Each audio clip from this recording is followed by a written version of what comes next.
আসসালামু আলাইকুম। আপনাকে স্বাগতম জানাচ্ছি Bangla audio book by Alam Sarkar YouTube চ্যানেলে। আপনি আমাদের চ্যানেলে নতুন হয়ে থাকলে দয়া করে চ্যানেলটি সাবস্ক্রাইব করুন। বুদ্ধিবৃত্তির নতুন বিন্যাস, যার পরিবর্ধিত নাম সাম্প্রতিক বিবেচনা, বুদ্ধিবৃত্তির নতুন বিন্যাস, বাংলাদেশের অগ্রণী লেখক ও চিন্তাবিদ আহমদ ছফা রচিত একটি প্রবন্ধ গ্রন্থ।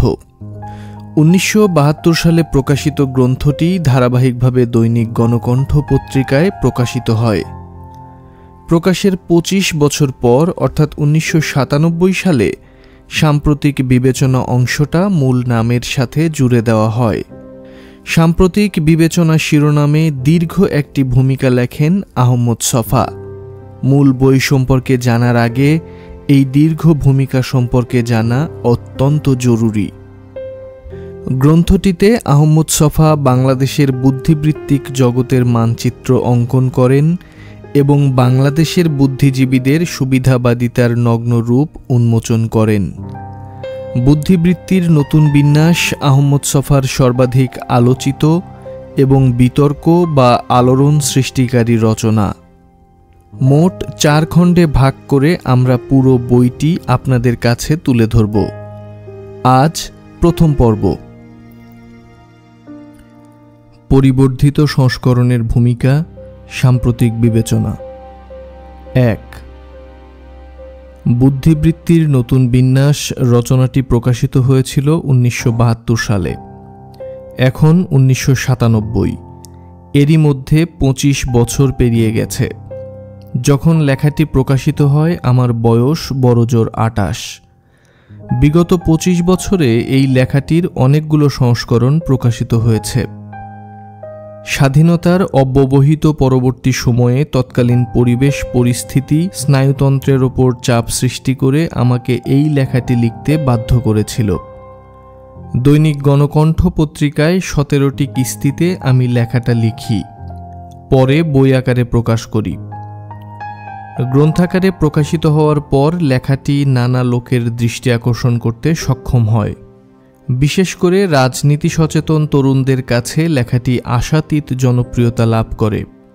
এই পুস্তকে প্রকাশিত নানা মন্তব্য পাঠকদের মধ্যে এত সাড়া জাগিয়ে তুলেছিল, সেকালে যারা তরুণ ছিলেন তাদের কারো সাথে দেখা সাক্ষাৎ হয়ে গেলে এই বইটির বিশেষ পংক্তি তারা এখনও আমাকে স্মরণ করিয়ে দিয়ে থাকেন। এই রচনাটি লেখার পূর্বে বিশেষ ভাবনা চিন্তা করার সুযোগ আমি পাইনি। স্বতঃস্ফূর্ত আবেগে বেবাক রচনাটি লিখে ফেলেছিলাম। লেখার সময় কখনো মনে হয়নি অত্যন্ত গুরুত্বপূর্ণ বিষয় আশয় নিয়ে আমি সিরিয়াস একটা পর্যালোচনা হাজির করতে প্রবৃত্ত হয়েছি। যেহেতু এ লেখাটি লিখতে আমাকে কোনো বেগই পেতে হয়নি, তাই কি লিখলাম এ নিয়ে আমি বিশেষ মাথা ঘামাবার প্রয়োজনও বোধ করিনি। আমার অন্যান্য রচনার পেছনে যে শ্রম, অভিনিবেশ এবং যত্ন আমাকে বিনিয়োগ করতে হয়েছে তার ভগ্নাংশও এই রচনার পেছনে ব্যয় করতে হয়নি। তাই এ লেখার সঙ্গে আমার প্রাণের অনুভূতির সংযোগ অতটা নিবিড় নয়। যদি লোকসমাজে বিশেষভাবে আলোচিত না হতো, হয়তো এই রচনাটির কথা আমিও ভুলে যেতে পারতাম। সৃষ্টিশীল আবেগের সঙ্গে সম্পর্ক রহিত হলেও এই রচনায় আমি এমন কিছু মতামত প্রকাশ করেছিলাম, সমাজ এবং রাজনীতি সচেতন মানুষ সেগুলোর গুরুত্ব অনুধাবন করেছিলেন।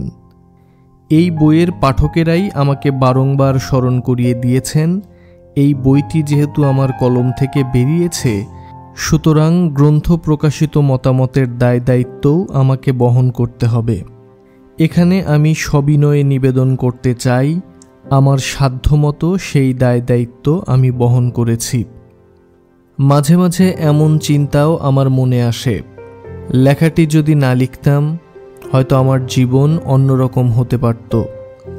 এই লেখাটির জন্যই আমাদের দেশের মধ্যবিত্ত শ্রেণীভুক্ত এক শ্রেণীর বুদ্ধিজীবীর রোষ আমাকে পেছন থেকে অভিশাপের মতো তাড়া করছে।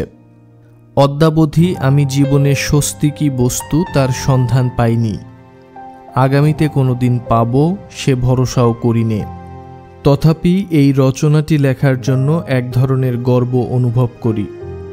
স্বাধীনতার অব্যবহিত পরবর্তী বছরগুলোতে অবিচার, অনাচার, নির্যাতন, রাষ্ট্রশক্তির সক্রিয় হস্তক্ষেপ যখন সামাজিক বিবেকের কণ্ঠ রুদ্ধ করে ফেলেছিল, স্বৈরাচারের প্রবল প্রতাপে উদ্ধত অন্যায় যখন ন্যায়ের বসন পড়ে অসহায় সমাজের ওপর ভ্রুকুটি নিক্ষেপ করেছিল, রাজরোষের ভয়ে বিবেকবান মানুষ মুখ হতবিহ্বল, প্রচণ্ড শাসনের সেই নিষ্ঠুর পরিস্থিতিতে আমি জ্বলে উঠতে পেরেছিলাম।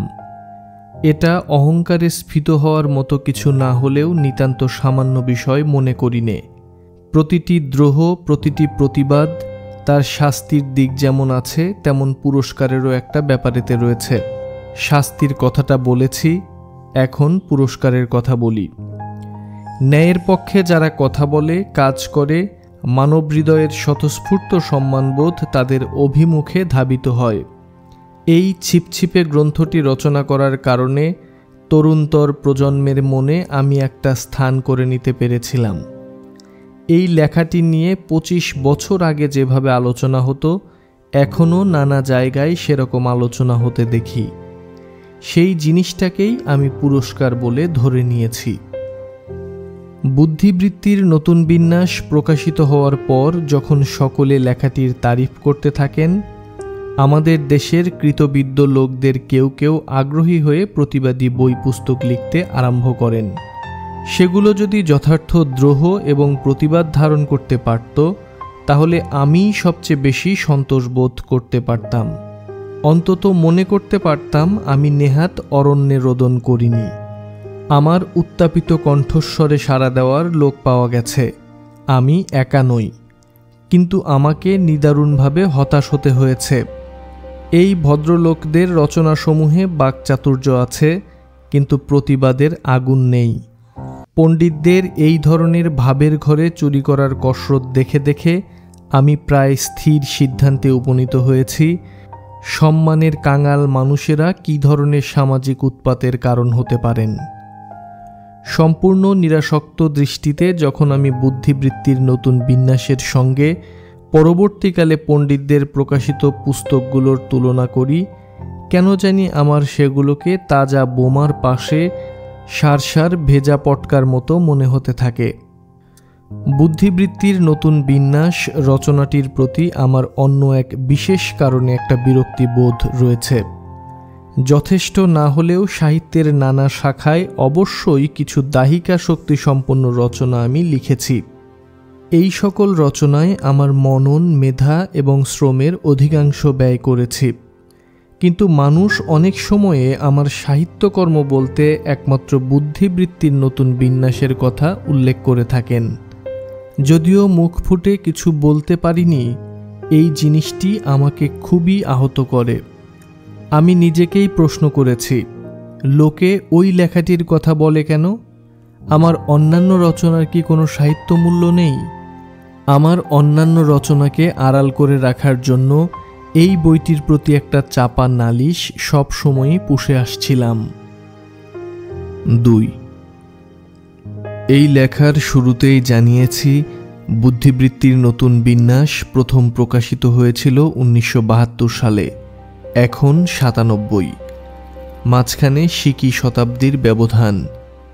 তাৎক্ষণিক প্রয়োজনে কোনো রকমের পূর্ব প্রস্তুতি ছাড়া লেখা একটি রচনা এই 25 বছর পরেও কতটা প্রাসঙ্গিক হতে পারে, বইটি পাঠ করতে গিয়ে নতুন করে টের পেলাম। বিশ্বাসই হতে চায় না যে রচনাটি আমি লিখেছিলাম। এই গ্রন্থে যে সকল মতামত প্রকাশিত হয়েছে সেগুলো 72 সালে যতটা প্রাসঙ্গিক এবং সত্য ছিল, এই 97 সালে তাদের তাৎপর্য ক্ষুণ্ণ না হয়ে বরং অনেক গুণ বৃদ্ধি পেয়েছে। মুখ্যত সে কারণেই নতুন একটি সংস্করণ প্রকাশের প্রাক্কালে নতুন একটি ভূমিকা লেখার প্রয়োজন অস্বীকার করতে পারিনি। সদ্য স্বাধীন হওয়া বাংলাদেশে জাতীয় মধ্যশ্রেণীভুক্ত বুদ্ধিজীবীরা সমাজতন্ত্র, গণতন্ত্র, জাতীয়তাবাদ এবং ধর্মনিরপেক্ষতা এই রাষ্ট্রীয় চতুস্তম্ভের জয়ধ্বনিতে আকাশ বাতাস মুখরিত করে ফেলেছিলেন। রেডিও টেলিভিশনে তোষামোদ, চাটুকারিতা, নির্লজ্জ আত্মপ্রচার মানুষের সুস্থ কাণ্ডজ্ঞানকে একরকম মুছে ফেলতে উদ্যত হয়েছিল। সন্ত্রাস, গুম, খুন, ছিনতাই, দস্যুতা, মুনাফাখোরি, কালোবাজারি, রাজনৈতিক প্রতিপক্ষকে নির্বিচারে হত্যা এগুলো একান্তই নিত্যনৈমিত্তিক ব্যাপার হয়ে দাঁড়িয়েছিল। মানুষের হনন প্রবৃত্তি, লোভ, হৃদয়ংসার এরকম নির্লজ্জ আত্মপ্রকাশের সিংহদুয়ার খুলে দেওয়ার ব্যাপারে তৎকালীন সরকার মুখ্য ভূমিকা পালন করেছিল। এই ধরনের একটি মাৎস্যন্যায় পরিস্থিতিতে বুদ্ধিজীবীদের অবশ্যই একটি পালনীয় ভূমিকা ছিল, একটা দায়িত্ব ছিল। কিন্তু তারা সেদিন তাদের ওপর আরোপিত দায়িত্ব কর্তব্য বিস্মৃত হয়ে যাবতীয় অমানবিক কর্মকাণ্ডে সরকারের মদত দিয়ে নিজেদের আখের গুছাবার কাজে ব্যস্ত হয়ে পড়েছিলেন। স্বাধীনতা উত্তর বাংলাদেশে সামগ্রিক পরিস্থিতির এরকম অবনতির বহুবিধ গভীরতর কারণ নিশ্চয়ই বর্তমান ছিল এবং সেগুলোর উৎসও ছিল জাতীয় রাজনীতি, অর্থনীতি ও সংস্কৃতির ধারাবাহিক ইতিহাসের গভীরে প্রথিত। খোলা চোখে দেখে প্রতিক্রিয়াগ্রস্ত হয়ে আমার শঙ্কা, সন্দেহ এবং ক্ষোভের অভিব্যক্তি ছাপার হরফে প্রকাশ করেছিলাম। আমি যা লিখেছিলাম তার একটা বাক্যও আমাকে গবেষণা করে আবিষ্কার করতে হয়নি। আমার চারপাশে যা ঘটছে তা দেখে, চারপাশের মানুষের মুখের কথা শুনে আমার বয়ানটুকু তৈরি করেছিলাম। আমার মনে হয়েছিল এ অবস্থা চলতে পারে না। এই মিথ্যার পাহাড় এক সময়ে ধসে পড়তে বাধ্য। আমি এই বইটিতে যে সকল সতর্কবাণী উচ্চারণ করেছিলাম তার প্রতিটি বাক্য অক্ষরে অক্ষরে ফলে গেছে। শেখ মুজিবুর রহমান বহুদলীয় গণতান্ত্রিক ব্যবস্থার পথ পরিহার করে একদলীয় শাসন ব্যবস্থা আরোপ করলেন এবং সর্বময় ক্ষমতার কর্তা হয়ে বসলেন।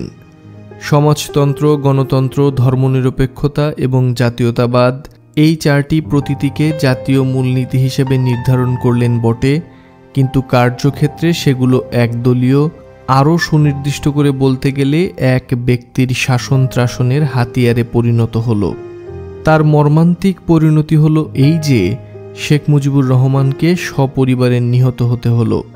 রাষ্ট্র ক্ষমতা বেসামরিক এক নায়কের হাত থেকে সামরিক এক নায়কের হাতে স্থানান্তরিত হলো। একের পর এক সমরনায়কেরা সমাজের পাতাল প্রদেশ থেকে পশ্চাৎপদ ধ্যান ধারণা, ধর্মান্ধতা শুধু জাগিয়ে তুলে ক্ষান্ত হননি, সেগুলোর আইনগত স্বীকৃতি দান করে আমাদের জাতীয় জীবনের গন্তব্য অধিকতর ধোঁয়াটে এবং কুয়াশাচ্ছন্ন করে তুলেছেন।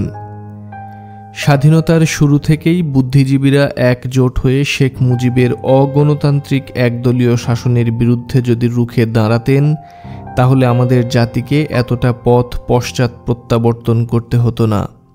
যে কোনো দেশের বুদ্ধিজীবীরা যদি রাষ্ট্রযন্ত্রের অনাচার অবিচারের বিরুদ্ধে রুখে দাঁড়াতে অসম্মত হন, সেই দেশটির দুর্দশার অন্ত থাকে না। বাংলাদেশ সেই রকম একটি দুর্দশাগ্রস্ত দেশ।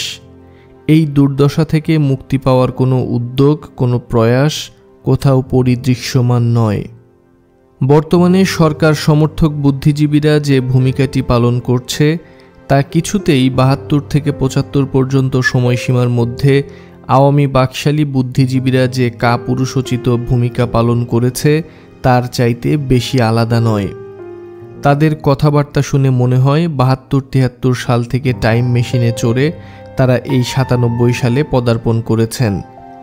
৭২ সালে তারা যেভাবে, যে ভাষায় অসাম্প্রদায়িকতার কথা বলতেন, বাঙালি সংস্কৃতির কথা বলতেন, বাঙালি জাতীয়তাবাদের প্রতি অঙ্গীকার প্রকাশ করতেন, এই ৯৭ সালেও তারা একই ভাষায় সেই পুরনো বুলিগুলো উচ্চারণ করে যাচ্ছেন। পরিবর্তন যেটুকু হয়েছে, তাদের কণ্ঠস্বর এখন অধিকতর দ্বিধা এবং জরিমাহীন। অনেকটা স্বৈরাচারী অবস্থানে দাঁড়িয়ে তারা এই প্রত্যয়সমূহ উচ্চারণ করে যাচ্ছেন। সাজানো মঞ্চে দাঁড়িয়ে মাইনেভোগী নট নটির মতো সেই পুরনো কথা বলে যাচ্ছেন। তাদের কণ্ঠস্বর থেকে অনুভব কিংবা উপলব্ধির কোনো তড়িৎ সঞ্চারিত হয় না। তাদের উচ্চারণ থেকে কোনো গাঢ় প্রত্যয়ের দীপ্তি জনমানুষে বিকিরিত হয় না। বাংলাদেশের মধ্যশ্রেণীভুক্ত এই ভাড়াখাটা বুদ্ধিজীবীদের মধ্যে সকলের না হলেও কারো কারো অল্প স্বল্প শৈল্পিক অঙ্গীকার এবং সামাজিক স্বীকৃতি ছিল। কিন্তু শাসক দলের চালকলাখেকো বামুনের ভূমিকা পালন করতে গিয়ে তাদের সমস্ত অঙ্গীকার এবং স্বীকৃতি প্রায় নিঃশেষ করে ফেলেছেন। বর্তমানে তাদের অবস্থা অনেকটা জয় জয় করিয়া বারে রাজার ব্রাহ্মণের মতো। সরকারি বুদ্ধিজীবীদের কেউ কেউ একসময়ে শিল্পকলার নানা বিষয়ে প্রতিভার স্বাক্ষর রেখেছিলেন। সরকারি সুবিধার বলয়ে প্রবেশ করার পর সর্বত্র তাদের কণ্ঠস্বর ধ্বনিত প্রতিধ্বনিত হতে থাকল। প্রদর্শন করার যতগুলো মাধ্যম আছে সবখানে তাদের পবিত্র মুখমণ্ডল আলো করে জ্বলতে থাকল। সংবাদপত্রের পাতায় পাতায় অমৃতবর্ষী বাণী ছড়িয়ে দিতে লেগে গেলেন। সরকারি প্রচারযন্ত্রের অংশে পরিণত হওয়ার পর এই সকল সৃষ্টিশীল মানুষ সম্পূর্ণরূপে সুকুমার অনুভূতি ও কল্পনা শক্তির রহিত রোবটে পরিণত হয়েছেন। তাদের অবস্থা দলীয় ক্যাডারের চাইতে অধিক শোচনীয়। কারণ ক্যাডারের কাজ চিন্তা করা নয়, নেতা বা দলের হুকুম তামিল করা। কিন্তু একজন বুদ্ধিজীবীকে চিন্তা করতে হয়। কিন্তু চিন্তার বদলে যদি তিনি চিন্তা করার ভান করেন, পরিণতি ভয়ঙ্কর হতে বাধ্য। তাই সরকারি বুদ্ধিজীবীরা যখন বলেন আমরা বাঙালি জাতীয়তাবাদের বিকাশ সাধন করছি, তাদের এই উচ্চারণগুলো সত্য বলে মেনে নেয়ার কোনো যুক্তি নিজেরাও দাঁড় করাতে পারবেন না। সরকারি সুযোগ সুবিধা পাচ্ছেন বলেই যত্রতত্র তারা তোতা পাখির মতো এ বুলিগুলো উচ্চারণ করছেন। তাদের রচনার মধ্যেই মানসিক বন্ধ্যাত্বের চিহ্ন যে কেউ খুঁজে বের করতে পারেন। তারা যখন মুক্তিযুদ্ধের সপক্ষে কথা বলেন, শুনে মনে হবে আবাহনী মোহামেডান টিমের ভাড়া করা বিদেশি খেলোয়াড়দের মতো তাদেরও ভাড়া করে আনা হয়েছে। তারা যখন বাঙালি জাতীয়তাবাদের কথা বলেন, শুনে মনে হবে টেক্সট বই থেকে কথাগুলো মুখস্থ করে হাজেরান মজলিসের শ্রোতাদের সামনে বমি করে দিচ্ছেন। তারা যখন মৌলবাদের বিরুদ্ধে হুঙ্কার তোলেন, সেটাকে গোদা পায়ের লাথির সঙ্গে তুলনা করা যায়। হুঙ্কার দিয়ে কি মৌলবাদ প্রতিরোধ সম্ভব? তাদের মধ্যে স্বচ্ছ চিন্তা কোথায়? চিন্তার সমর্থনহীন ঢোলা উচ্চারণ এবং শোরগোল কি মৌলবাদের বিরুদ্ধে কোনো প্রতিষেধক বিবেচিত হতে পারে? এই সকল বুদ্ধিজীবীদের অতীত অত্যন্ত ঘৃণ্য এবং কলঙ্কিত। পাকিস্তান আমল থেকেই রাষ্ট্রশক্তির সহায়তায় তারা ননি মাখন লুট করে এসেছেন। তাদের অতীত দিনের কর্মকাণ্ড ঘেঁটে আসল পরিচয় উদ্ঘাটন করা হলে যে কেউ বুঝতে পারবেন তারা কিছুতেই আমাদের জনগণের বন্ধু হতে পারেন না। তাদের উচ্চকণ্ঠে চিৎকারের মধ্য দিয়ে নির্লজ্জ সুবিধাবাদ ছাড়া অন্য কোনো প্রত্যয়ই ধ্বনিত হয় না। ৭২ সালে তারা যা করেছেন অধিক জোরের সঙ্গে তার পুনরাবৃত্তি করে চলেছেন মাত্র। ৭২ সাল আর ৯৬ সাল এক নয়। ৭২ সালে প্রতিক্রিয়ার শক্তি ছিন্ন ভিন্ন হয়ে গিয়েছিল। মৌলবাদের অবস্থান ছিল তখন টলটলায়মান। এখন প্রতিক্রিয়ার শক্তি অনেক বেশি সুসংহত এবং সংগঠিত। মৌলবাদ অক্টোপাসের মতো ক্রমাগতভাবে আমাদের সমাজকে চারপাশ থেকে বেষ্টন করে ফেলছে। যারা মৌলবাদী তারা শতকরা ১০০% মৌলবাদী, কিন্তু যারা প্রগতিশীল বলে দাবি করে থাকেন তাদের কেউ কেউ ১০% প্রগতিশীল, ৫০% সুবিধাবাদী, ১৫% কাপুরুষ, ৫% একেবারে জড়বুদ্ধি সম্পন্ন। এই রকমের একটি সমীকরণের মধ্যে ফেললে বর্তমান সরকার দলীয় বুদ্ধিজীবীদের চিহ্নিত করা সম্ভব। দিনে দিনে প্রতিক্রিয়ার শক্তি যে হারে সংহত হচ্ছে এবং মৌলবাদের প্রতাপ বৃদ্ধি পাচ্ছে, তথাকথিত প্রগতিশীল বুদ্ধিজীবীরা তার বিরুদ্ধে কোনো বুদ্ধিবৃত্তিক প্রতিরোধী রচনা করতে পারেননি। আমাদের জনগণ তাদেরকে চরিত্রহীন, ভ্রষ্ট, সুযোগ সন্ধানী এবং আগ্রাসী শক্তির সহায়ক হিসেবে এরই মধ্যে চিহ্নিত করে ফেলেছেন। মুখে তারা যাই বলুন না কেন, আমাদের জনগণকে মুক্তির দিগন্তে পরিচালিত করার কোনো অনুপ্রেরণা তারা দিতে পারেন না। তেমনি আমাদের জাতিকে আপন মেরুদণ্ডের ওপর থিতু হয়ে মাথা তুলে দাঁড়াবার কোনো কর্মপন্থার নির্দেশ করতেও তারা সত্যি সত্যি অক্ষম। সরকার সমর্থক বুদ্ধিজীবীরাই দেশের একমাত্র বুদ্ধিজীবী শ্রেণী নন। যে সকল বুদ্ধিজীবী প্রধান বিরোধী দলটির প্রতি সমর্থন ব্যক্ত করে মাঠে ময়দানে হুঙ্কার তুলেছেন, যখন তখন যে কোনো উপলক্ষে জমায়েত হচ্ছেন, ভাগে কম পড়ার বেদনাই চিৎকার করে তারা প্রকাশ করে থাকেন। তাদের মনন এবং চিন্তা পদ্ধতি আরও সেকেলে, আরও ভয়ানক। সরকারি বুদ্ধিজীবীদের সামনের দিকে তাকানোর সাহস নেই, কিন্তু এই সকল বুদ্ধিজীবীদের চোখ এবং পা দুই পেছনের দিকে ফেরানো। এক কথায়, রাষ্ট্রযন্ত্রের এ পাশে ও পাশে যে সমস্ত বুদ্ধিজীবীর অবস্থান, তারা জাতি এবং সমাজকে কিছু দেন না, বরং গবাদি পশুর গায়ের এঁটুলি পোকার মতো সমাজের মানুষের রক্ত পান করে নিজেরা মোটাতাজা হতে থাকেন। দক্ষিণপন্থী প্রতিক্রিয়াশীল এবং ছদ্মবেশী প্রগতিশীল এই উভয় গোষ্ঠীকে পরাজিত করতে না পারলে আমাদের দেশে প্রগতিশীল সংস্কৃতি এবং রাজনীতির উত্থান অসম্ভব। আমাদের দেশে প্রগতিশীল রাজনীতির যে অবস্থা, তার সঙ্গে খাটে শোয়া মুমূর্ষ রোগীর তুলনা করা চলে, যার অস্তিত্ব আছে বলে শোনা যায়, কিন্তু তার নড়াচড়া নেই। বামপন্থী রাজনীতির এই করুণ পলায়মান এবং জরাজীর্ণ দশা আমাদের জাতীয় জীবনের সর্বাঙ্গীন দুর্ভাগ্যেরই ইঙ্গিত নির্দেশ করে। সুতরাং বর্তমান অবস্থা থেকে প্রগতিশীল রাজনীতি এবং সংস্কৃতিকে উঠে আসতে হলে ছদ্মবেশী প্রগতিশীল এবং মৌলবাদী উভয় গোষ্ঠীকেই পরাজিত করতে হবে, কিন্তু কাজটি সহজ নয়। এই সময়ের মধ্যে আমাদের সমাজ অনেক জটিল হয়ে পড়েছে। বিরাজমান রাজনীতি, অর্থনৈতিক সংগঠন, রাষ্ট্রের চেহারা, সাংস্কৃতিক আন্দোলনের বৈশিষ্ট্য, ধর্মীয় সামাজিক বদ্ধমত এবং সংস্কারের অনেক কিছু ব্যাখ্যা বিশ্লেষণ করে সংগ্রামের গতিপথটি ছকিয়ে নিতে হবে। যে সকল বিষয় 25 বছর আগে স্পর্শ করার প্রয়োজন বোধ করিনি, নতুন একটি সংস্করণ প্রকাশ করার সময় সে বিষয়গুলো নতুন করে শনাক্ত করার চেষ্টা করছি। 3. বুদ্ধিবৃত্তির নতুন বিন্যাসে তৎকালীন রাজনীতির ভালো মন্দ সম্পর্কে কোনো আলোচনাই করা হয়নি, কারণ এ ব্যাপারে আমার মনে সংশয় ছিল। সেই পরিবেশ পরিস্থিতিতে রাষ্ট্রের চরিত্র আলোচনার সুযোগও ছিল না। বাংলাদেশ রাষ্ট্রটির চরিত্র কী হবে, জন্মলগ্নে তার একটি পরিচয় নির্ণয়ের উদ্যোগ গ্রহণ করা হয়েছিল। সমাজতন্ত্র, গণতন্ত্র, জাতীয়তাবাদ এবং ধর্মনিরপেক্ষতা, এ 4টি মূলনীতির ভিত্তিতে রাষ্ট্রের কর্মকাণ্ড পরিচালিত হবে বলে ঘোষণা দেয়া হয়েছিল।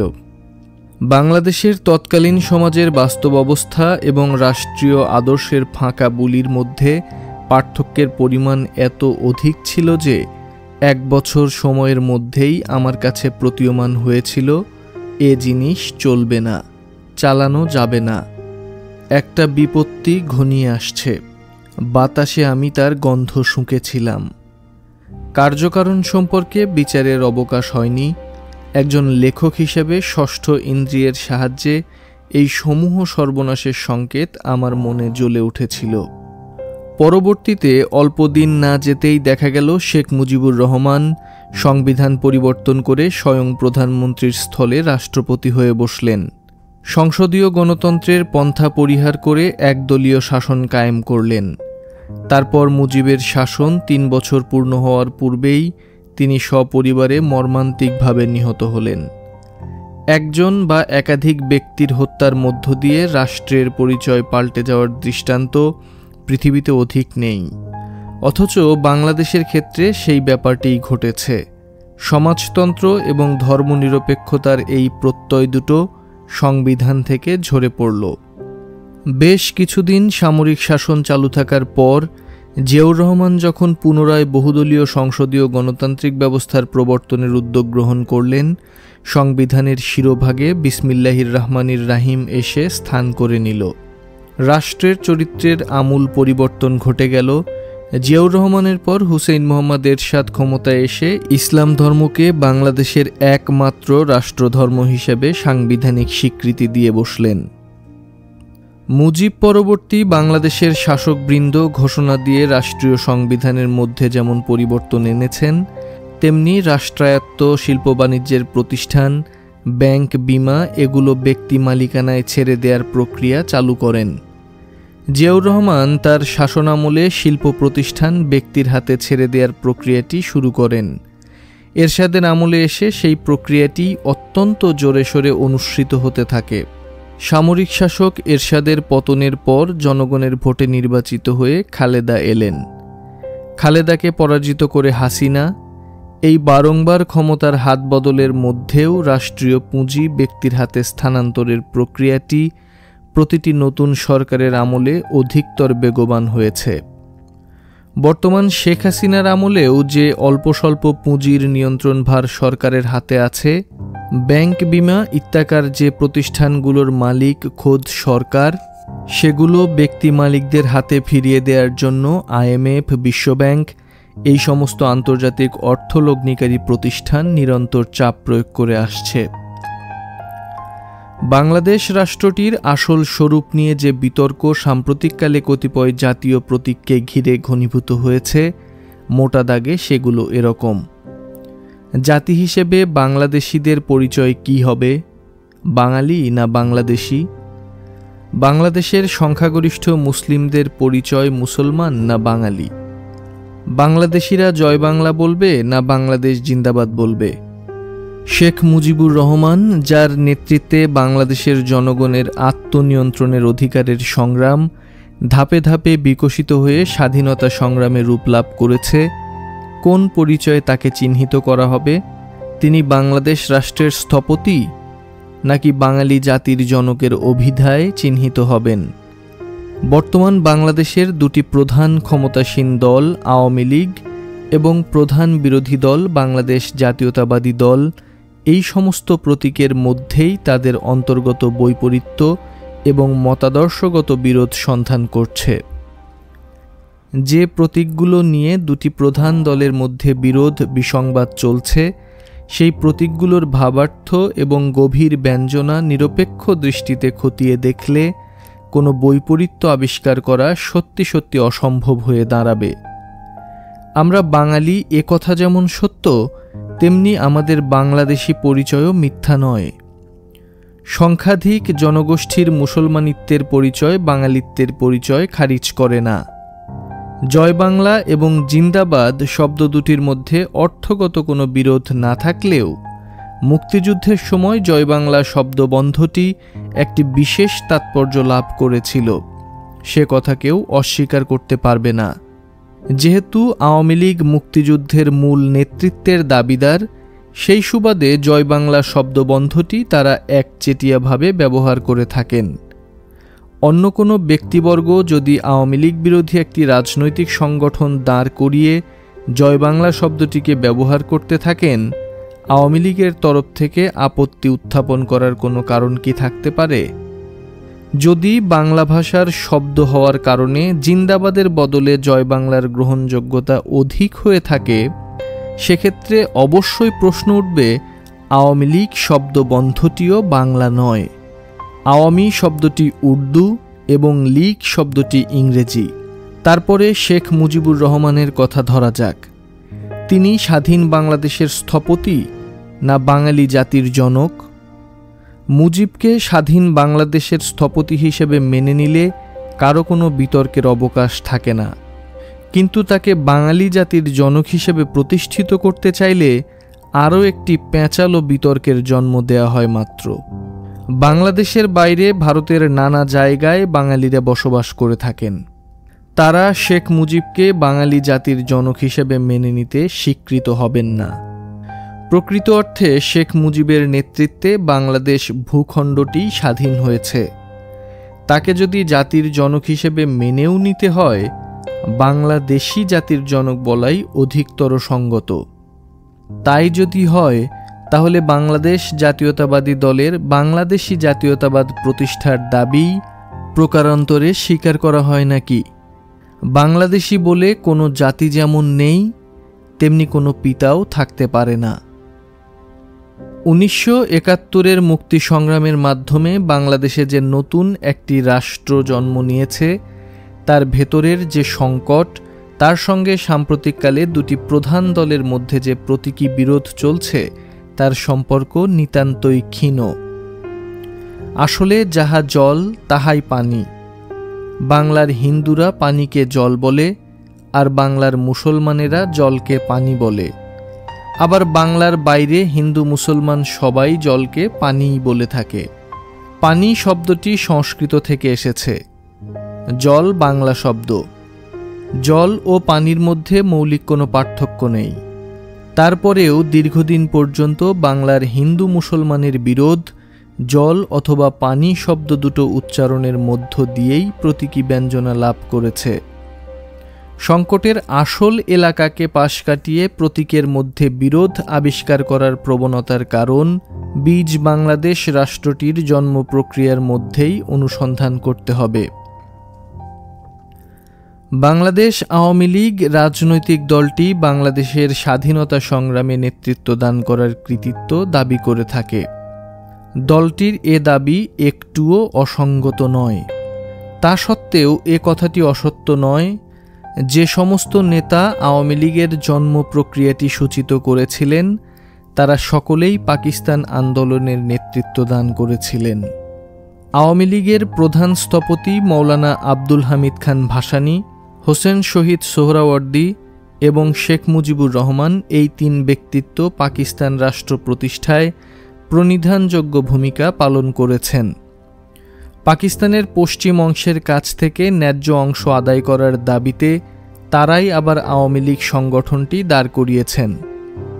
আপোষ আলোচনার মাধ্যমে ন্যায্য দাবি আদায় করা অসম্ভব হয়ে পড়েছিল বলে আওয়ামী লীগকে পাকিস্তানের রাষ্ট্রীয় কাঠামো থেকে বাংলাদেশকে বিচ্ছিন্ন করার দায়িত্ব স্বীকার করে নিতে হয়েছে। নির্মোহভাবে দৃষ্টিপাত করলে একটা বিষয় সকলের চোখে স্পষ্টভাবে ধরা পড়বে। আওয়ামী লীগ এবং বাংলাদেশ জাতীয়তাবাদী দলের রাজনীতির মধ্যে যে সকল চিন্তা চেতনা ক্রিয়াশীল সেগুলোকে অতীতের পাকিস্তানি রাজনীতির জের কিংবা সম্প্রসারণ বলে অভিহিত করলে খুব বেশি অন্যায় হবে না। মুসলিম লীগের বীজতলা থেকেই আওয়ামী লীগের জন্ম এবং দলটি মুসলিম লীগের রাজনীতির বেসামরিক ঐতিহ্যের ধারকবাহক। যতদিন পর্যন্ত তৎকালীন পূর্ব পাকিস্তানে একটি মধ্যশ্রেণীর বিকাশ হয়নি, আওয়ামী লীগের সমর্থন এবং আনুগত্য কম্পাসের কাঁটার মতো পশ্চিম দিকে হেলে থাকত। বাংলাদেশ জাতীয়তাবাদী দল পাকিস্তানের সামরিক বাহিনীর উত্তরাধিকার ধারণ করছে এ কথা বললেও খুব একটা মিথ্যা হয় না। যদিও এরই মধ্যে দলটিতে অনেক নতুন উপাদান সংযোজিত হয়েছে, তথাপি জন্ম প্রক্রিয়াটির সেই প্রাথমিক বোধগুলো এখনও সক্রিয়। বাংলাদেশ জাতীয়তাবাদী দল যে উৎস থেকে জন্মলাভ করেছে সেই একই উৎস থেকে জাতীয় পার্টিরও উদ্ভব। তারতম্যের পরিমাণ নির্ভর করছে অন্যান্য সামাজিক শক্তিগুলোর সঙ্গে সম্পর্কের উপর। বাংলাদেশটির দুর্ভাগ্য হলো এই যে দেশটির প্রধান প্রধান রাজনৈতিক দলগুলোকে বিপুল পরিমাণ অতীতের দায়ভার বহন করতে হচ্ছে। অতীতের ভূত কাঁধ থেকে ঝেড়ে ফেলে বর্তমানের নিরিখে কর্মকাণ্ড নির্ধারণ করার কোনো লক্ষণ পরিদৃশ্যমান হচ্ছে না। অতীতের ধারাবাহিকতার সূত্র ধরেই তারা দেশটা শাসন করতে চান। তাই প্রধান দুটো রাজনৈতিক দলের আচরণের মধ্যে ভারত এবং পাকিস্তানের প্রতি আনুগত্য এতটা প্রাধান্য বিস্তার করে থাকে, তার মধ্যে বাংলাদেশ কতটা উপস্থিত সেই জিনিসটি দুর্ভাবনার কারণ হয়ে দাঁড়িয়েছে। বাংলাদেশের প্রধান রাজনৈতিক দলগুলো বাংলাদেশের যে একটি আত্মা আছে তা আবিষ্কার করতে সক্ষম নয়। সে কারণে সামাজিক শ্রেণীবিন্যাসগত বিভেদ পাশ কাটিয়ে শব্দ বা শব্দবন্ধ নিয়ে কলহ করে সময় যাপন করে থাকেন। বাংলাদেশ রাষ্ট্রটি জন্মাবার পেছনে ধারণাগত একটি ভ্রান্তি অদ্যাবধি প্রবলভাবে বিরাজমান। বলা হয়ে থাকে ধর্মতান্ত্রিক রাষ্ট্র পাকিস্তানের রাষ্ট্রীয় কাঠামোর ভেতর থেকে ভাষাভিত্তিক জাতীয়তার ভিত্তিতে এই রাষ্ট্রটির উত্থান হয়েছে। মোহাম্মদ আলী জিন্না দ্বিজাতিতত্ত্বের ভিত্তিতে পাকিস্তান রাষ্ট্রটির জন্ম সুনিশ্চিত করেছিলেন। বাংলাদেশ রাষ্ট্রটি মুসলমান ও হিন্দু দুটি আলাদা জাতি এই প্রত্যয়টি খারিজ করে দিয়ে জন্মলাভ করেছে। শুধু এটুকু যদি বলা হয় সম্পূর্ণ সত্য বলা হয় না, একটু ইতিহাসের পেছনে যাওয়া প্রয়োজন। এক সময়ে ভারতবর্ষের হিন্দু ও মুসলমান একটি রাষ্ট্র কাঠামোর মধ্যে বসবাস করতে সম্মত হয়নি বলেই ভারত এবং পাকিস্তান দুটি আলাদা রাষ্ট্রের জন্ম সম্ভাবিত হয়েছে। মোহাম্মদ আলী জিন্না দাবি করেছিলেন ভারতের মুসলমানেরা নিজেরাই আলাদা একটি জাতি, সুতরাং একটি স্বতন্ত্র বাসভূমি পাকিস্তানের প্রয়োজন। অন্যদিকে মহাত্মা গান্ধী, জওহরলাল নেহেরু এবং মৌলানা আবুল কালাম আজাদ প্রমুখ নেতা দাবি করেছিলেন ভারতের সব সম্প্রদায়ের জনগণ মিলেই একটি জাতি, সুতরাং ভারতকে হিন্দু মুসলমান সম্প্রদায়ের ভিত্তিতে ভাগ করা কখনো উচিত হবে না। তারপরেও দ্বিজাতি তত্ত্বের ভিত্তিতে ভারতকে বিভক্ত করা হয়েছিল এবং মুসলমানদের একটি স্বতন্ত্র বাসভূমির দাবি পাকিস্তানকে ঠেকিয়ে রাখা সম্ভব হয়নি। শিকি শতাব্দীর মধ্যেই পাকিস্তান ভেঙে বাংলাদেশ রাষ্ট্রটি জন্ম নিল। জিন্নাহ সাহেবের দ্বিজাতি তত্ত্ব সম্পূর্ণভাবে মিথ্যা হয়ে গেল। কথাটি এতই দিবালোকের মতো সত্য যে এ নিয়ে আর কোনো তর্ক চলতে পারে না। মুক্তিযুদ্ধ চলাকালীন সময়ে ভারতের কংগ্রেস দলীয় তাত্ত্বিকেরা বাংলাদেশ রাষ্ট্রের একটি মতাদর্শগত ভিত্তিটির ওপর সর্বাধিক গুরুত্ব আরোপ করেছিলেন। তাদের প্রচার প্রোপাগান্ডার ধরনটি থেকে একটি বিষয় পরিষ্কারভাবে বেরিয়ে এসেছিল। ভারতের জাতীয় কংগ্রেস সকল ভারতীয় জনগণের এক জাতিত্বের যে দাবি তুলে ধরেছিল, বাংলাদেশের জন্মের মধ্য দিয়ে সেই জিনিসটি আবার নতুন করে প্রমাণিত হতে যাচ্ছে। বাংলাদেশের প্রধান রাজনৈতিক দলটির অনুসারী শীর্ষস্থানীয় বুদ্ধিজীবীদের বেশিরভাগই বাংলাদেশের জন্মকে মোহাম্মদ আলী জিন্নাহর দ্বিজাতি তত্ত্বের ভ্রম সংশোধন বলে ব্যাখ্যা করে আসছেন। কিন্তু এই ব্যাখ্যাটির মধ্যে একটি শুভঙ্করের ফাঁক বরাবরই থেকে যাচ্ছে। অবশ্যই প্রশ্ন করা প্রয়োজন, ভারতের হিন্দু মুসলমান দুটি জাতি আলাদা এটা যেমন সত্য নয়, তেমনি সত্য নয় ভারতের সব জাতি মিলে এক জাতি। কংগ্রেস তাত্ত্বিক এবং তাদের বাংলাদেশি শাগরেদদের ব্যাখ্যা মেনে নিলে বাংলাদেশের একটা রাষ্ট্রিক অস্তিত্ব টিকিয়ে রাখার কোনো প্রয়োজন নেই। ভারতের মধ্যে বিলীন হয়ে যাওয়াই বাংলাদেশের রাষ্ট্রিক নিয়তি। বাংলাদেশের শীর্ষস্থানীয় বুদ্ধিজীবীদের অনেকেই অবচেতনে হলেও এই ব্যাখ্যাটি সত্য বলে মনে করে থাকেন।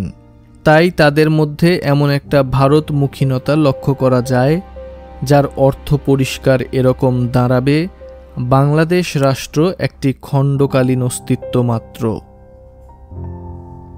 ইতিহাস পর্যালোচনা করলে দেখা যাবে ভারতবর্ষের মানচিত্রে বারংবার অদল বদল ঘটেছে। যদি আরেকবার ঘটে তাতে বাধা কোথায়? একই রকম ভাঙচুর বাংলার মানচিত্রেও ঘটেছে। আরেকবার যে ঘটবে না সে কথা জোর করে বলার উপায় কি? কিন্তু প্রশ্নটা একটু ঘুরিয়ে করলে সম্পূর্ণ ভিন্ন রকম জবাব শোনার জন্য তৈরি থাকতে হবে। ভারতের বাঙালি, পাঞ্জাবি, উড়িয়া, বিহারি, কাশ্মীরি, আসামি সকলে মিলে কি একটা জাতি? ভারতীয় যে অধিজাতি তত্ত্বের ধারণা ব্রিটিশ বিদায়ের প্রাক্কালে তৈরি করা হয়েছিল, সেটা কি এখন ধোপে টেকে? পাঞ্জাব, কাশ্মীর, আসাম, নাগাল্যান্ড, অরুণাচল এই সকল রাজ্যে একসার অগ্নিগিরির মতো স্বাধীনতা এবং স্বায়ত্তশাসনের দাবিতে জনগণের সংগ্রাম যেভাবে প্রচণ্ড রোষে ফেটে পড়ছে, সেটা কি সমস্ত ভারতীয় জনগণের এক জাতিত্বের প্রতি আনুগত্যের পরিচায়ক? ভারতের রাষ্ট্রনায়কেরাও আত্মবিশ্বাস সহকারে ভবিষ্যৎবাণী করতে অক্ষম। ভারত এক জাতি হিসেবে চিরকাল অস্তিত্ব রক্ষা করতে পারে। ওপরের আলোচনা থেকে একটি সত্য বেরিয়ে আসে, ভারতবর্ষ শুধুমাত্র হিন্দু মুসলমান দুই জাতির দেশ যেমন নয়, তেমনি এক জাতির দেশও নয়। বহু জাতি, বহু ভাষা, বহু বর্ণ, বহু ধর্ম, অঞ্চল এবং নানা জনগোষ্ঠীর আবাসভূমি হিসেবে ইতিহাসের শুরু থেকেই তার অস্তিত্ব রক্ষা করে আসছে। ব্রিটিশ বিদায়ের প্রাক্কালে দুর্বলতর জাতি, সম্প্রদায় এবং জনগোষ্ঠীগুলো তাদের দাবি ঊর্ধ্বে তুলে ধরতে পারেনি বলেই একটি জগদ্দল রাষ্ট্রের বোঝা তাদের উপর চাপিয়ে দেয়া হয়েছে। ভারতীয় যুক্তরাষ্ট্রের কাঠামোর মধ্যে সবাইকে ধারণ করা সম্ভব হচ্ছে না, কাঠামোতেই টান লাগছে। 1952 সাল থেকে শুরু করে 71 পর্যন্ত সময়ে বাংলাদেশের যতগুলো আন্দোলন হয়েছে, যত ধরনের গণসংগ্রাম রচনা করেছে, তার একটা ইতিবাচক প্রভাব ভারতের নির্যাতিত অঞ্চল এবং জনগোষ্ঠীর ওপর অনিবার্যভাবে পড়েছে। উদাহরণস্বরূপ বলা যেতে পারে, বাংলাদেশের 1952 সালের ভাষা আন্দোলনের পরে আসাম, অন্ধ্র ইত্যাদি অঞ্চলে ভাষা আন্দোলন সংঘটিত হয়েছে। বাংলাদেশের স্বায়ত্তশাসন আন্দোলন এবং স্বাধীনতা সংগ্রাম, ভারতের পাঞ্জাব এবং কাশ্মীরের মতো বিচ্ছিন্নতাকামী রাজ্যসমূহের জনগণের ভারত ইউনিয়ন থেকে বেরিয়ে এসে আলাদা স্বাধীন রাষ্ট্র প্রতিষ্ঠার সংগ্রামে প্রেরণার উৎস হিসেবে ক্রিয়াশীল ভূমিকা পালন করেছে। একটা বিষয় শুরু থেকেই পরিষ্কার করে নেওয়া প্রয়োজন।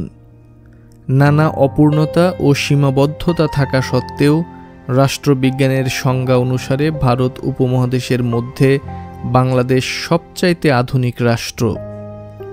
ভাষাভিত্তিক জাতিরাষ্ট্র বাংলাদেশের উত্থান আধুনিক ভারত উপমহাদেশের ইতিহাসে সবচাইতে অভিনব ঘটনা।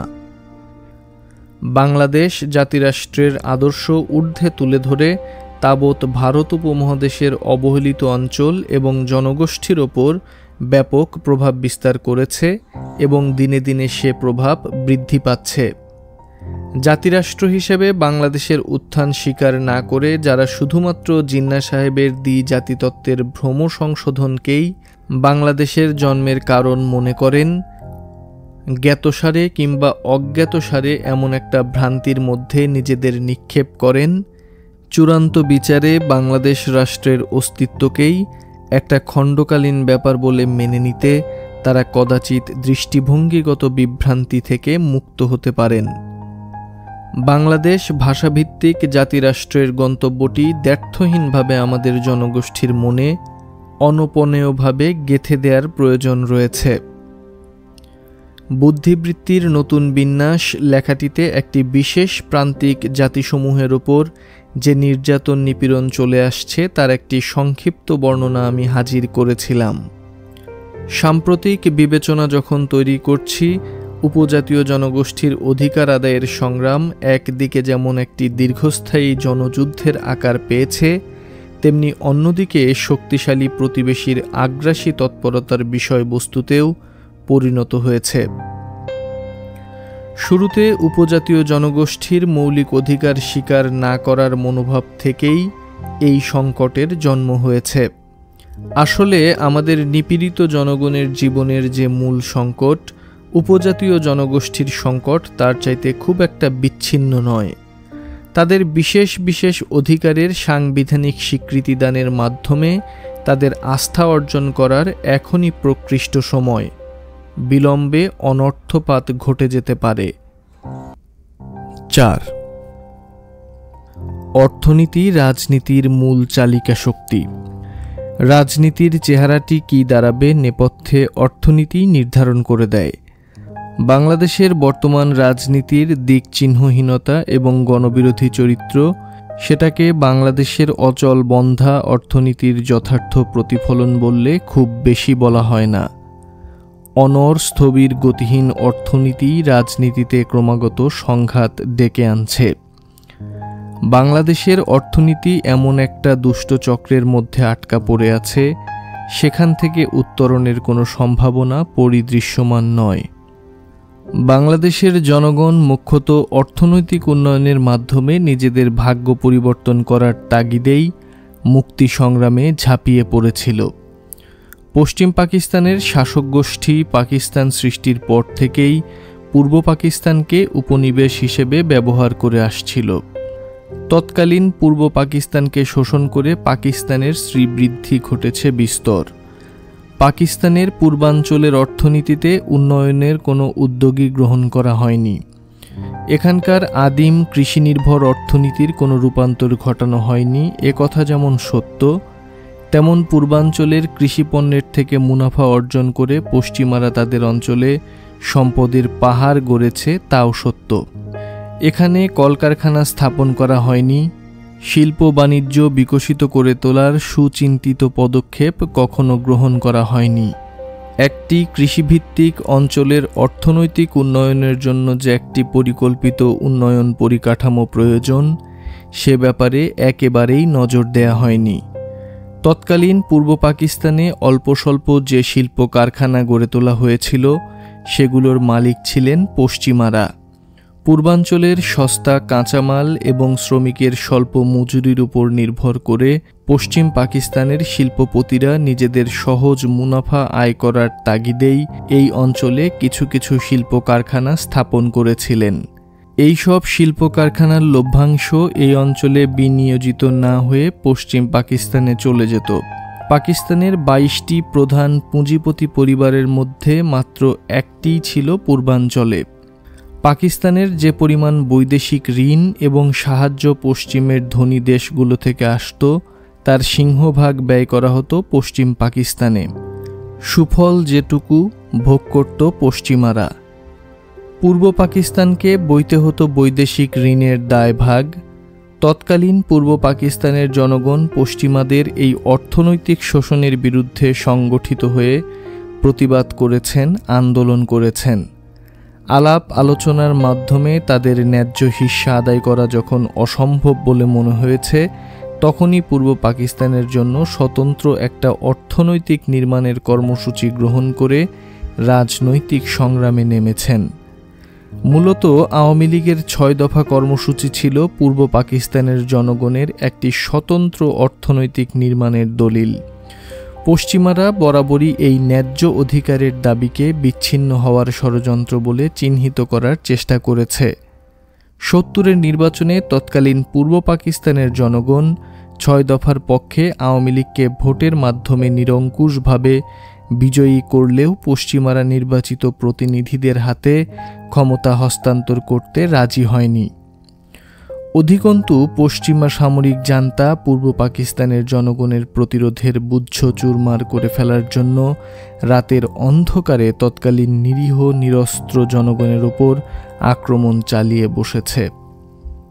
পাকিস্তানি সৈন্যদের হামলার ফলে পাকিস্তানের ঐক্য রক্ষার শেষ সম্ভাবনাটির অবসান ঘটল এবং একই সঙ্গে বাংলাদেশের জনগণকে একটি অসম যুদ্ধ ঘাড়ে করে নিতে হলো। ৭১-এর মুক্তিযুদ্ধ পরবর্তী বাংলাদেশের অর্থনৈতিক বিকাশের সঠিক বিশ্লেষণের জন্য পেছনের ইতিহাসটুকু জানা অবশ্যই প্রয়োজন। মুক্তিযুদ্ধের মাধ্যমে বিজয় অর্জন হওয়ার পরে যে রাষ্ট্রটি বাংলাদেশে আত্মপ্রকাশ করল, গণতন্ত্র, জাতীয়তাবাদ এবং ধর্মনিরপেক্ষতার সঙ্গে সমাজতন্ত্রকেও সে দেশের রাষ্ট্রের একটা মূল স্তম্ভ বলে ঘোষণা করা হলো। বাংলাদেশে একটি সমাজতান্ত্রিক রাষ্ট্র সৃষ্টি করার পূর্ব শর্তসমূহ হাজির ছিল না। মুক্তিযুদ্ধের প্রধান শক্তি আওয়ামী লীগ তেমন দলও ছিল না। তথাপি আওয়ামী লীগ সরকার সমাজতন্ত্রকে রাষ্ট্রীয় প্রধান নীতিমালার একটি হিসেবে ঘোষণা দিল এবং সমাজতান্ত্রিক রাষ্ট্র গড়ে তোলার অঙ্গীকার ব্যক্ত করতে হলো। সমাজতান্ত্রিক সমাজে উৎপাদনের উপকরণ সমূহের ওপর ব্যক্তির মালিকানার দখল থাকে না, সেগুলো সামাজিক মালিকানার উপর ছেড়ে দিতে হয়। বাংলাদেশে উল্লেখ করার মতো বৃহদায়তন শিল্প কারখানা ছিল না, যেগুলোও বা ছিল, মালিক ছিল অবাঙালি পশ্চিমা পুঁজিপতিরা। তারা দেশ ছেড়ে কলকারখানা ফেলে পাকিস্তান চলে গেছেন। উৎপাদন ব্যবস্থা চালু রাখার জন্য বাধ্য হয়েই সরকারকে এই শিল্প কারখানাসমূহের দায়িত্বভার গ্রহণ করতে হয়। শেখ সাহেব অনুপস্থিত পশ্চিমা মালিকদের শিল্প কারখানা অধিগ্রহণের কর্মটিকে সমাজতন্ত্র প্রতিষ্ঠার প্রথম পদক্ষেপ বলে ঘোষণা দিলেন। বিষয়টির ব্যাপকতা প্রমাণ করার জন্য বাঙালি মালিকের কিছু কিছু কলকারখানার দায়িত্বও সরকার গ্রহণ করলেন। আওয়ামী লীগ সরকার দলীয়ভাবে বিশ্বাসযোগ্য ব্যক্তিদের হাতে এই সমস্ত কলকারখানার দায়িত্ব নিয়োজিত করলেন। রাজনৈতিক গ্রহণযোগ্যতা ছাড়া তাদের শিল্প কারখানা চালানোর কোনো পূর্ব অভিজ্ঞতা কিংবা যোগ্যতার বালাই ছিল না। বেশিরভাগ ক্ষেত্রে এই দায়িত্বপ্রাপ্ত ব্যক্তিরা শিল্প কারখানার মধ্যে কোনো রকম শৃঙ্খলা ফিরিয়ে আনার বদলে অধিকতর বিশৃঙ্খলার সৃষ্টি করলেন। তাদের নামে অভিযোগ উত্থাপিত হতে আরম্ভ হলো, তারা কারখানার যন্ত্রাংশ বেচে দিচ্ছেন, কাঁচামাল পাচার করে ফেলছেন। তার নিট ফল এই দাঁড়ালো যে উৎপাদন কিছুতেই পূর্বাবস্থায় ফিরিয়ে আনা সম্ভব হলো না। কোথাও পরিচালনার ত্রুটিতে, কোথাও কাঁচামালের অভাবে কলকারখানা বন্ধ হয়ে যেতে আরম্ভ করল। রাষ্ট্রের কোষাগার থেকে অর্থ ধার করে শ্রমিকদের মাইনে মাসের পর মাস পরিশোধ করতে হলো। এই সময়টা ছিল শেখ মুজিবুর রহমান এবং তার সরকারের জন্য কঠোর অগ্নি পরীক্ষার কাল। আওয়ামী লীগ সরকার অনুপস্থিত মালিকদের শিল্প কারখানা অধিগ্রহণ করেছেন, না করেও উপায় ছিল না। কিন্তু এই ব্যবস্থাটাকে সমাজতন্ত্র প্রতিষ্ঠার পদক্ষেপ বলে ঘোষণা করে অর্থনৈতিক নৈরাজ্যের সবগুলো অর্গল খুলে দেওয়া হলো। সত্য বটে, শেখ মুজিবুর রহমান এবং তার দল আওয়ামী লীগের পক্ষে সমাজতন্ত্রের দাবি উপেক্ষা করে একটা ধনতান্ত্রিক অর্থনীতির পন্থা কবুল করে নেওয়া একটুখানি ঝুঁকির কাজ হতো। তারপরেও লুটপাট দুর্নীতি বন্ধ করে একটি স্বচ্ছ ধনতান্ত্রিক অর্থনীতি চালু করা তার পক্ষে অসম্ভব হতো না। তিনি ভুল পথ অনুসরণ করলেন। কোনো রকমের সহায়ক ভিত্তি না থাকা সত্ত্বেও সমাজতান্ত্রিক অর্থনীতি গড়ে তোলার অঙ্গীকার ব্যক্ত করলেন। সমাজতন্ত্র তো প্রতিষ্ঠা করা গেল না, তৈরি করে ফেললেন একটা নৈরাজ্যতন্ত্র। জাতীয় অর্থনীতির মধ্যে যে ধরনেরই হোক একটা শৃঙ্খলা প্রতিষ্ঠা করা না গেলে অর্থনীতিতে বিশৃঙ্খলা এবং নৈরাজ্য আসতে বাধ্য। জাতীয় অর্থনীতির মধ্যে একটা শৃঙ্খলা সৃষ্টি না হলে অর্থনৈতিক জীবন বিপর্যস্ত হয়ে পড়ে। সমাজে কালোবাজারি, মুনাফাখোরি, চোরাচালানি ইত্যাকার যত ধরনের সামাজিক অপরাধ আছে সবগুলো প্রাধান্য বিস্তার করে জাতীয় অর্থনীতির টুটি চেপে ধরে। বাংলাদেশের স্বাধীনতার অব্যবহিত পরে দেখা গেল সারা দেশে একটা লুটপাটের রাজত্ব কায়েম হয়েছে। ব্যবসা বাণিজ্য, শিল্প কারখানা, লাইসেন্স পারমিট সংগ্রহ করার বেলায় রাজনৈতিক ক্ষমতার বিস্তর অপব্যবহার হতে থাকল। সরকারি ছত্রছায়ায় একদল মানুষ রাতারাতি অঢেল টাকার মালিক হয়ে উঠলেন। এই বিপুল পরিমাণ অর্থ তারা কেউ স্বাভাবিকভাবে ব্যবসা বাণিজ্য কিংবা শিল্প কারখানার মাধ্যমে আয় করেননি। বাংলাদেশ স্বাধীন হওয়ার পূর্বে এই অঞ্চলে মাত্র একজন কোটিপতির অস্তিত্ব ছিল। বর্তমানে কোটিপতির সংখ্যা হাজার হাজার। একটি ছোট দরিদ্র দেশে এই পরিমাণ ধনিকের উত্থান, সেটা নির্লজ্জ লুণ্ঠনের মাধ্যমেই সম্ভব হয়েছে। কি পরিমাণ লুণ্ঠনের সুযোগ পেলে মাত্র 20,000 টাকার পরিমাণ সম্পদের মালিক 100 কোটি টাকার মালিক হতে পারে, বাংলাদেশ তার প্রকৃষ্ট উদাহরণ। শেখ মুজিবুর রহমানের রাজত্বকালে এই কোটিপতিদের জন্ম। জিয়াউর রহমান তাদের লালন করেছেন এবং বাড়িয়ে তুলেছেন। এরশাদ সমাজ জীবনে তাদের আইনগত বৈধতা দিয়েছেন। হালামল পর্যন্ত চলে এসে তারা গোটা রাষ্ট্রযন্ত্রটা তাদের কবজার মধ্যে এনে ফেলেছেন। তাদের প্রত্যক্ষ বা পরোক্ষ সমর্থন ছাড়া কোনো সরকার টিকে থাকতে পারে না। তাদের সক্রিয় মদত ছাড়া কোনো দল সরকার গঠন করতে পারে না। অবস্থা এমন দাঁড়িয়েছে যে ছোটখাটো দলের সভা কিংবা শোভাযাত্রার জন্যও তাদের চাঁদার উপর নির্ভর করতে হয়। আমাদের সমাজে এই নব্য নবাবেরা অঢেল টাকার মালিক। ভোগ উপভোগের সমস্ত উপকরণ তাদের এখতিয়ারে, কিন্তু জাতীয় বুর্জোয়া তাদের কিছুতেই বলা যাবে না। বুর্জোয়া চরিত্রের মধ্যে অন্য অনেক দোষ যাই থাকুক, তাদের সেন্স অব বিলঙ্গিং, অর্থাৎ এটা আমার নিজের জাতি, এই জাতির উন্নতি অবনতির সঙ্গে সরাসরি আমার ভাগ্যও জড়িত, এই বোধ তাদের নেই। আমাদের দেশে যে সকল মানুষ হঠাৎ ধনী হয়ে উঠেছে, জাতীয় বুর্জোয়াদের অঙ্গীকার তাদের কাছ থেকে আশা করা দুরাশার শামিল। মুনাফার পাহাড় গড়ে তোলাই তাদের একমাত্র অভীষ্ট। আমাদের জাতীয় মধ্যশ্রেণীটি দুভাবে দেশের মানুষকে শোষণ করে। একদিকে দেশে উৎপাদিত কাঁচামাল বিদেশে রপ্তানি করে দেশের মানুষকে শোষণ করে, অন্যদিকে বিদেশের উৎপন্ন পণ্য দেশে আমদানি করে একইভাবে শোষণ প্রক্রিয়া অব্যাহত রাখে। দেশের চাহিদার প্রতি লক্ষ্য রেখে কলকারখানা প্রতিষ্ঠা করে জাতিকে স্বনির্ভর এবং বেকার জনগণের কর্মসংস্থানের কোনো দায়িত্ব তারা আদৌ বোধ করে না। তাদের বিকাশ আমাদের জাতীয় জীবনের বিকাশের সঙ্গে সঙ্গতিপূর্ণ নয়। একটি সুড়ঙ্গ পথের ভেতর দিয়ে হেঁটে জাতির শিরোভাগে অবস্থান গ্রহণ করে তারা জাতির অগ্রগতির পথ রোধ করে দাঁড়িয়েছে। এই জাতীয় টাকাওয়ালা মানুষেরা যদি সত্যিকার অর্থে জাতীয় বুর্জোয়ার স্থান দখল করতে পারত, একদিক থেকে দেশের জন্য সেটা মঙ্গলকর হতো। বুর্জোয়ারা রাজনীতিতে নিজেদের অবস্থান গ্রহণ করত, এটা ঠিক, কিন্তু সমান্তরালে কৃষক, শ্রমিক এবং নির্যাতিত জনগোষ্ঠীর রাজনীতি আপনিই বিকশিত হয়ে উঠত। জাতীয় মধ্যশ্রেণীভুক্ত এই সমস্ত মানুষ বাংলাদেশের রাজনীতির মেরুকরণ ঠেকিয়ে রেখেছে। এই কাঠামোহীন অর্থনৈতিক পরিস্থিতিতে যে বুদ্ধিজীবী শ্রেণীটি নতুন রাষ্ট্রযন্ত্রের নাটবল্টু ঘোরাবার দায়িত্ব পেয়ে গিয়েছিলেন, দ্রুত ধনী হওয়ার মানসিকতা তাদেরও চরিত্র লক্ষণ হয়ে দাঁড়ালো। পরোক্ষে তারাও লুণ্ঠনের অর্থনীতির ফায়দা তুলতে ব্যস্ত হয়ে পড়লেন।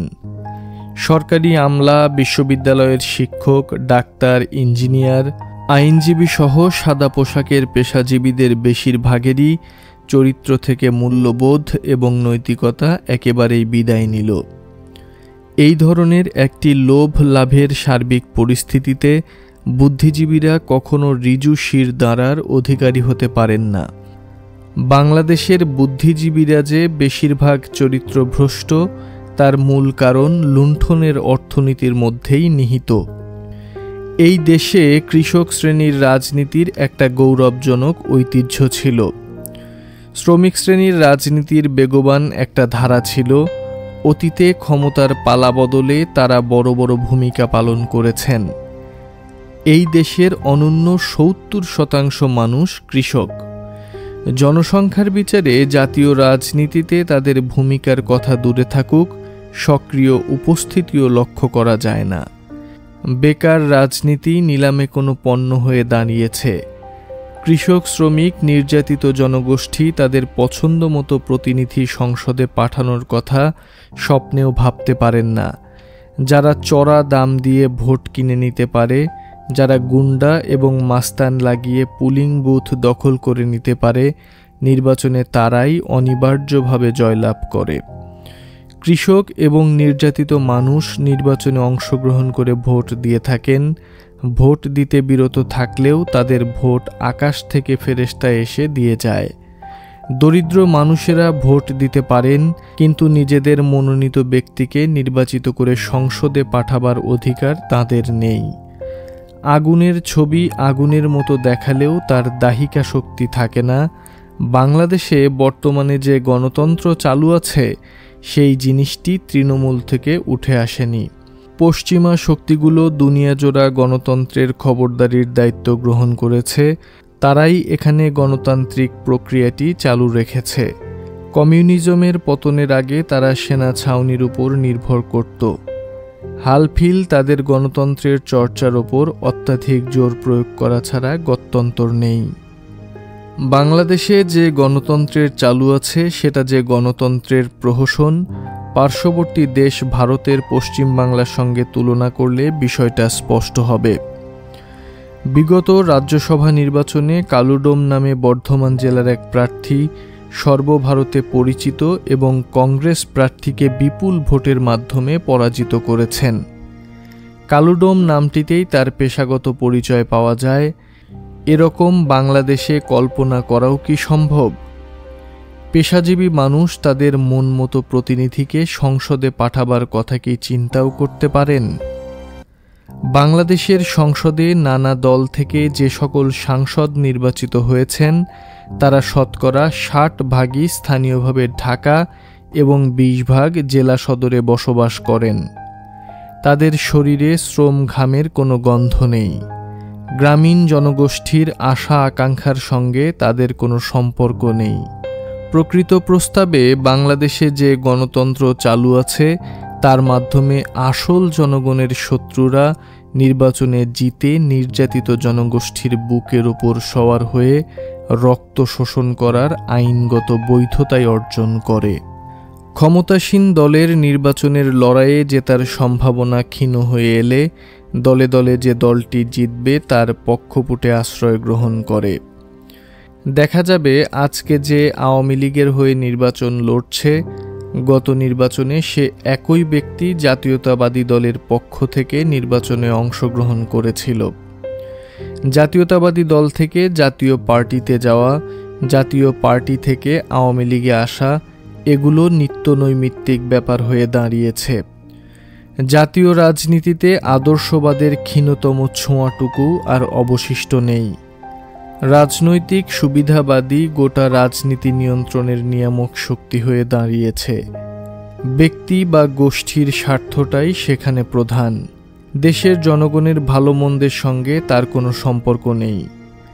দেশের সংখ্যাগরিষ্ঠ জনগণের ভোটে নির্বাচিত একটি সরকারকে ক্ষমতাচ্যুত করার জন্য কৃষক শ্রমিক ব্যাপক জনগোষ্ঠীর অংশগ্রহণের প্রয়োজন হয় না।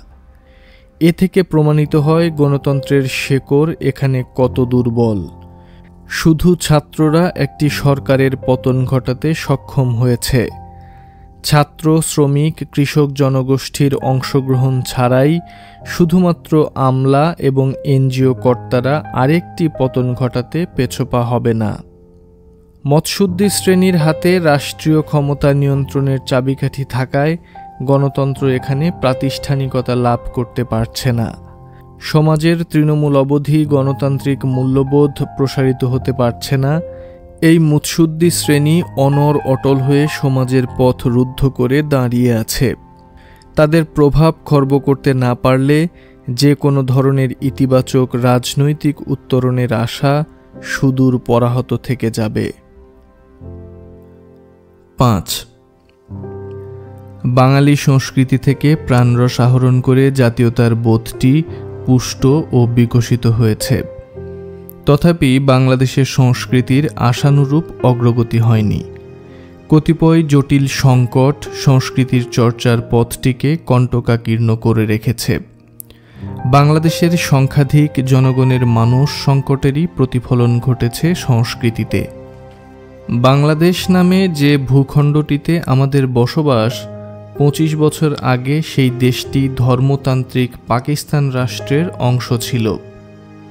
তারও আগে দেশটি পশ্চিম বাংলার সঙ্গে অঙ্গাঙ্গিভাবে সংযুক্ত ছিল। ব্রিটিশ শাসনের অনন্য 200 বছর কাল সময় বাংলা প্রদেশ ব্রিটিশ ভারতের একটি স্বতন্ত্র শাসন ইউনিট হিসেবে বিবেচিত হয়ে আসছিল। ব্রিটিশ বিদায়ের প্রাক মুহূর্তে ভারতের হিন্দু এবং মুসলমান একটি সংযুক্ত রাষ্ট্রে বসবাস করতে সম্মত হয়নি বলেই ব্রিটিশ ভারতকে ভারত এবং পাকিস্তান দুটি রাষ্ট্রে বিভক্ত করতে হয়েছে। বাংলা প্রদেশের হিন্দু মুসলমান নেতৃবৃন্দের একাংশ বাংলার ভাঙন ঠেকাবার চেষ্টা করেও সফল হতে পারেননি। সর্বভারতীয় রাজনীতির প্রবল টান অগ্রাহ্য করে বাংলা তার স্বতন্ত্র অস্তিত্ব রক্ষা করতে সক্ষম হয়নি।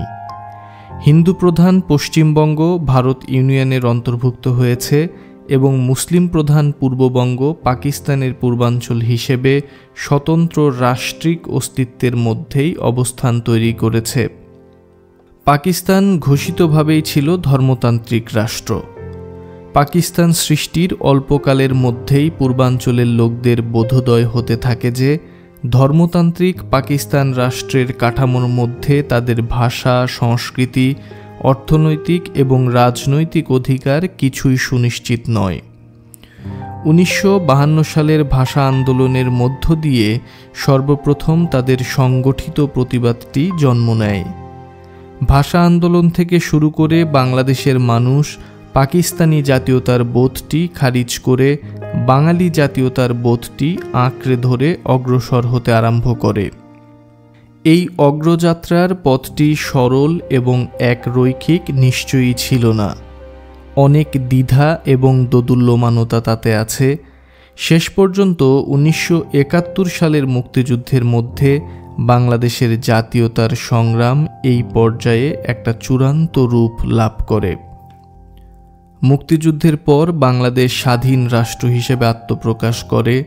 পাকিস্তানের রাষ্ট্রিক কাঠামো থেকে বিচ্ছিন্ন হয়ে আলাদা একটি স্বাধীন রাষ্ট্রের জন্ম দেওয়ার সময় যে সমস্ত বোধ ও উপলব্ধি সক্রিয় ছিল, একটি স্বাধীন রাষ্ট্রের জন্ম হওয়ার পর দেখা গেল সে সমস্ত বোধ এবং উপলব্ধিগুলোকে সংস্কৃতির ক্ষেত্রে প্রতিষ্ঠিত করার কাজটি সত্যি সত্যি দুরূহ।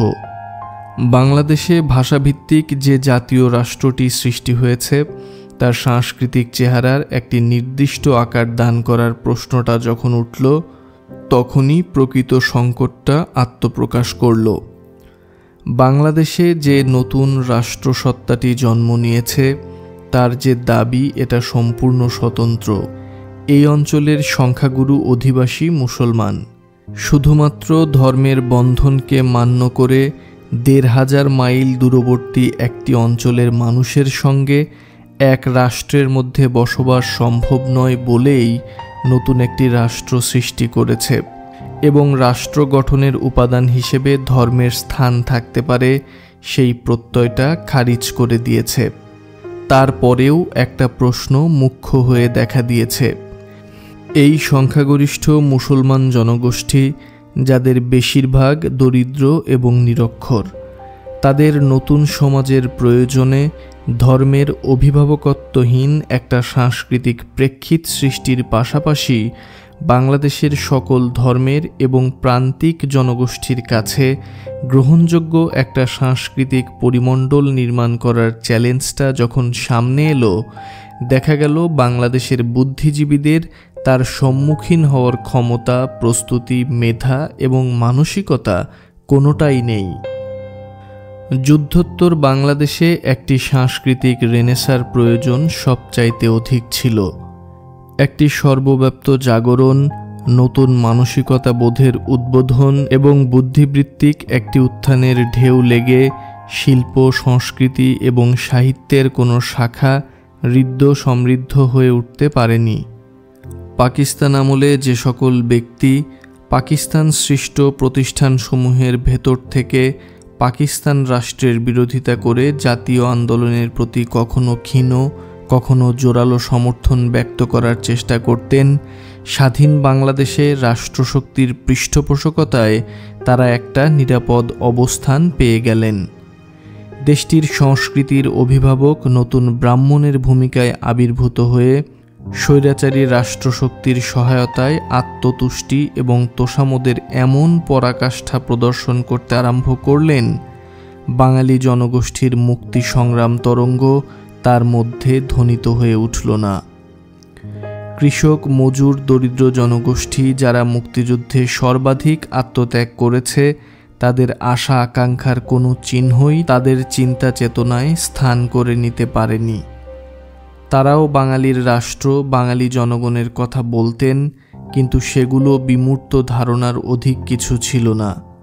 বাস্তবে যে বাঙালি জনগণ প্রাণ দিয়ে, রক্ত দিয়ে বাংলাদেশের জন্ম সম্ভাবিত করেছে, সেই হিন্দু, মুসলমান, বৌদ্ধ, খ্রিস্টান জনগণকে এক সূত্রে বেঁধে একটি সমৃদ্ধ জাতি গড়ে তোলার স্বপ্ন কখনো তাদের মনে সঞ্চারিত হয়নি।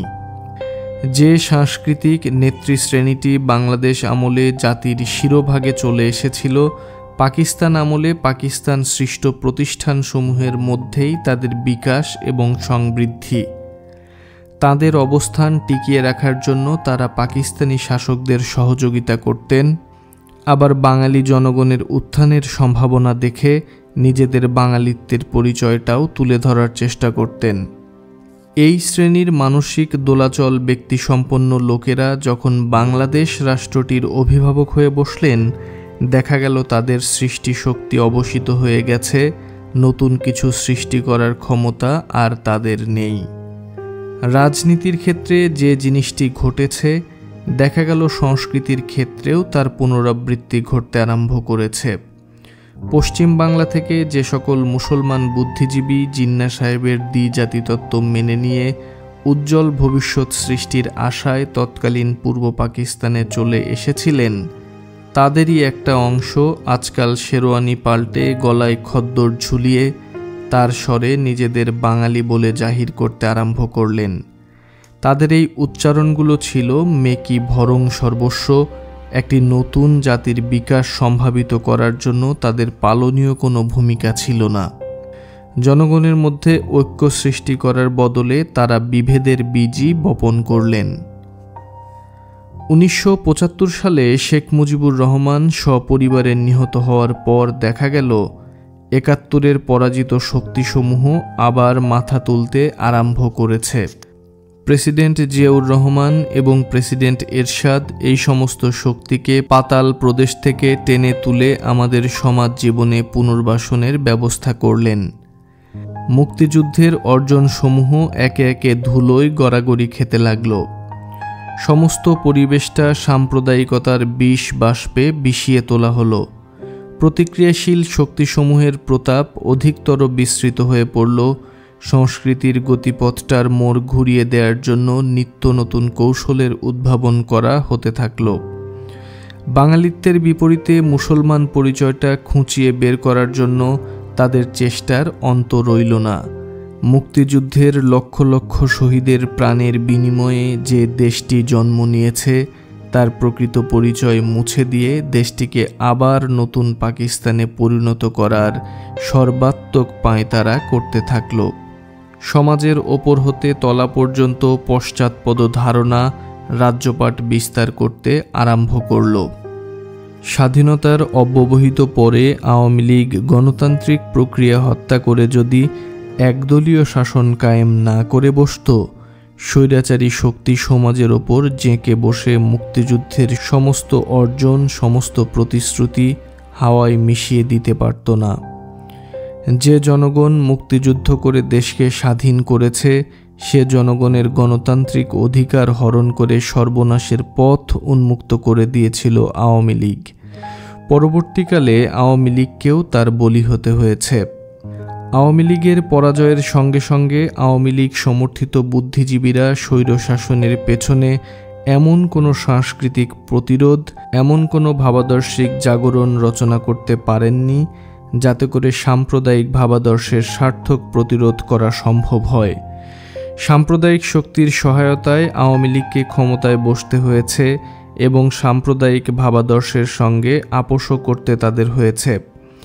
সরকার সমর্থিত বুদ্ধিজীবীরা সেই ৭১ সালের পরবর্তী সময়ের মধ্যে উচ্চকণ্ঠে অসাম্প্রদায়িকতা, বাঙালি জাতীয়তাবাদ এই সকল প্রত্যয়ের প্রতি সমর্থন ব্যক্ত করেছেন। তাদের অবস্থানগত স্ববিরোধিতার একটা দৃষ্টান্ত তুলে ধরলেই সকলের দৃষ্টিতে উজ্জ্বলভাবে ধরা পড়বে। তারা ইনকিলাব পত্রিকায় যে সাম্প্রদায়িকতা প্রচার করছে তার বিরুদ্ধে জেহাদ করতে প্রস্তুত, কিন্তু স্বৈরাচারী এরশাদ কর্তৃক আরোপিত রাষ্ট্রধর্ম ইসলামের বিরুদ্ধে একটি কথাও উচ্চারণ করেন না। সেনাবাহিনী কর্তৃক ধ্বংসপ্রাপ্ত গুলিস্তান রমনা কালীবাড়ি পুনর্নির্মাণের ন্যায়সঙ্গত দাবি যখন হিন্দু সম্প্রদায় থেকে উত্থাপিত হয়, তারা অতিরিক্ত দার্শনিক হয়ে ওঠেন। অর্থাৎ এটাকে এমন একটা দুরূহ দার্শনিক সমস্যা মনে করেন, হঠাৎ করে জবাব দেওয়ার কিছু নেই এমন মনে করে থাকেন। শত্রু সম্পত্তি আইন বাতিল করে সংখ্যালঘু সম্প্রদায়ের পূর্ণ নাগরিক অধিকার ফিরিয়ে দেওয়ার দাবি যখন ওঠে, এগুলো তাদের বিজ্ঞ মস্তকে স্থান পাবার উপযুক্ত বিষয় মনে করেন না। দোদেল বান্দা কলমা চোর, না পায় শ্মশান না পায় গোর। এদের অবস্থা অনেকটা সেরকম। এরা একটা সরকারকে সমর্থন করছেন, কিন্তু তার পেছনে নিজেদের ব্যক্তিগত প্রতিষ্ঠা ছাড়া অন্য কোনো মূল্যবোধ কাজ করছে সে কথা নিজেরাও মনে করেন না। সত্যিকার অসাম্প্রদায়িক হওয়ার বদলে ছদ্মবেশী অসাম্প্রদায়িক সাজার পরিণাম কত ভয়াবহ হতে পারে আমাদের হাড়ে হাড়ে টের পেতে হয়েছে। সরকারি দলের বুদ্ধিজীবীরা যে সুবিধাবাদী অবস্থানটিতে দাঁড়িয়ে জাতীয়তাবাদের অভিভাবক এবং অসাম্প্রদায়িক শক্তির প্রতিভূ বলে নিজেদের পরিচিত করতে চেষ্টা করছেন, সেই জায়গাটি ভয়ঙ্কর নড়বড়ে হয়ে পড়েছে। সাম্প্রদায়িক শক্তি ৭২-এর পরবর্তী সময়ের চাইতেও অনেক সংগঠিত এবং পরিকল্পিতভাবে তাদের জায়গাটি কেড়ে নিতে ছুটে আসছে। সে শক্তিকে প্রতিরোধ করার কোনো ক্ষমতা তাদের নেই, তাদের সততা নেই, তাদের বিশ্বাস এবং প্রত্যয়ের কোনো বালাই নেই। অতীতে তারা আমাদের জাতিকে ভুল পথে চালিত করেছেন, কিন্তু মুক্তিযুদ্ধের সুফলটুকু ভোগ করেছেন। বাংলাদেশের অসাম্প্রদায়িক এবং প্রগতিশীল শক্তির সংগ্রাম অধিকতর জটিল ঘূর্ণাবর্তের মধ্যে নিক্ষিপ্ত হয়েছে। আসল সাম্প্রদায়িক এবং নকল প্রগতিশীল সুবিধাবাদীদের যুগপৎভাবে পরাস্ত করতে না পারলে বাংলাদেশের জনগণের সংস্কৃতির উত্থান অসম্ভব। কাজটি সত্যি সত্যিই কঠিন।